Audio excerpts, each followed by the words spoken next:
I think we can't necessarily predict a trend out of what is so far fairly short-term data, fairly short-term reports.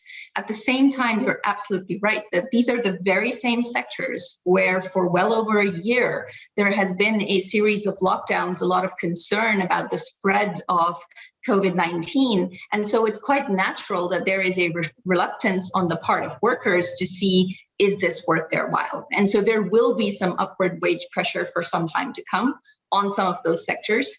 And at the same time, I think we also have to take into account that while vaccination schemes are underway and are moving ahead very rapidly in much of the advanced world, they're nowhere near complete.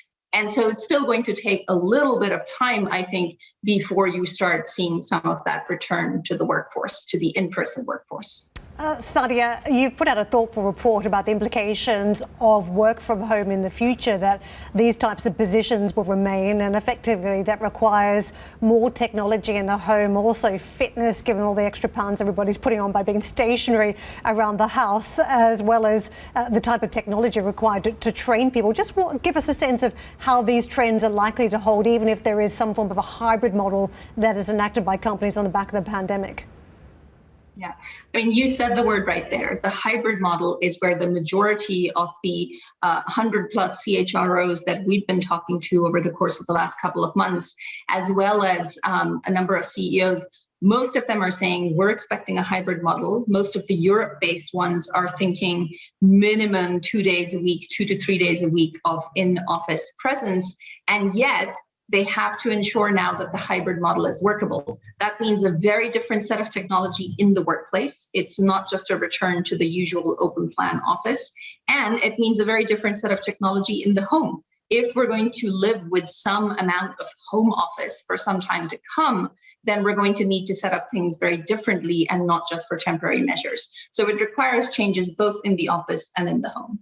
Saadia, we have tried to construct our own home studios, and that's one element when you talk about soundproofing, but others too have had to construct a makeshift office around the dining room table or whatnot, or in a spare room.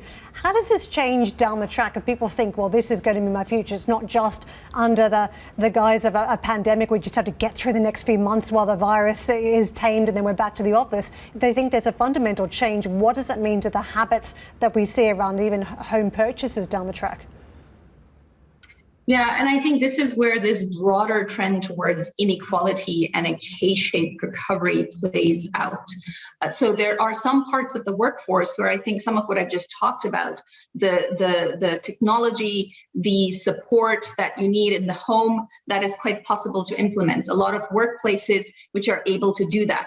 But that is, by and large, the well-paid white-collar workforce. You're not going to see the same amount of measures and the same amount of flexibility available to workers that are slightly lower down in the skills ladder, or those that are going to have pressure to return very much in person into the workplace. And so this is where I think there's a growing risk of further polarization, where a lot of these technologies end up being used for a certain part of the already somewhat privileged workforce, and less so for those that are expected to return fully in person. Saadia, one of the big stories when we talk about the workforce and employees is pay. And at this point, there is a scramble to get workers back, to find those with the right skill set. In some cases, we're seeing an escalation in pay.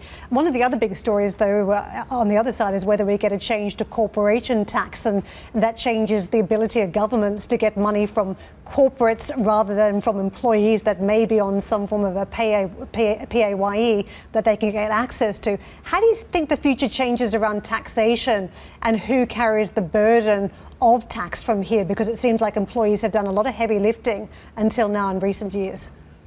Yeah.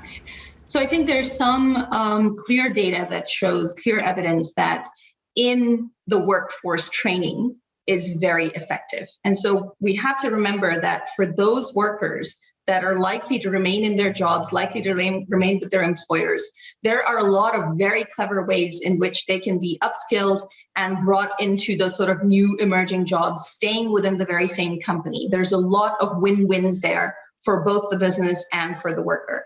At the same time, the magnitude of the shifts that are currently happening in the labor force, the support that will be needed in terms of safety nets, the longer term or medium to longer term reskilling and upskilling that will be needed for fully redeploying people into new careers, that is going to require centralized support for governments. And that is where the funding that may be generated through this future taxation is going to be critical to ensure that for the next few years, workers can make this transition.